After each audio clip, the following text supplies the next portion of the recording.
এক হাত ধরে তাকে টেনে আরেকটু দূরে সড়কে ফেলে রাখেন। এখানেই শেষ নয়, পরে কয়েকজন পুলিশ মিলে তাকে আবারও টেনে সড়ক বিভাজকের ওপর দিয়ে ঠেলে অন্য পাশে ফেলে দেন। পুলিশের এপিসি গাড়ি থেকে ফেলে দেওয়া হচ্ছে নুজ এক তরুণকে। গাড়ি থেকে সড়কে পড়তেই দুই হাত দুই দিকে আর পা দুটি ভাঁজ হয়ে যায়। একটি পা আটকে যায় এপিসির চাকার সঙ্গে। তখনও জীবিত ছিল ওই তরুণ। শ্বাস নিতে দেখা যায় তাকে। এরপর সড়ক বিভাজক পার করে তাকে ফেলা হয় সড়কের সার্ভিস লেনে।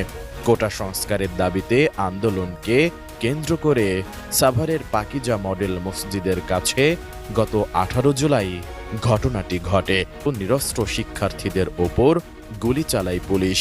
বৈষম্য বিরোধী ছাত্র আন্দোলনের সমন্বয়করা বলেন, ইয়ামিনকে পুলিশ ঠান্ডা মাথায় গুলি করে হত্যার পর যে নৃশংসতা দেখিয়েছে তা বর্বরতাকেও হার মানায়।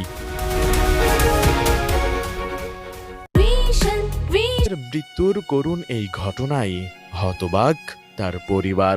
ইয়ামিনের বাবা মোহাম্মদ মহিউদ্দিন বলেন, একজন জীবন্ত মানুষকে এভাবে কোনো মানুষ নিচে ফেলে দিতে পারে না।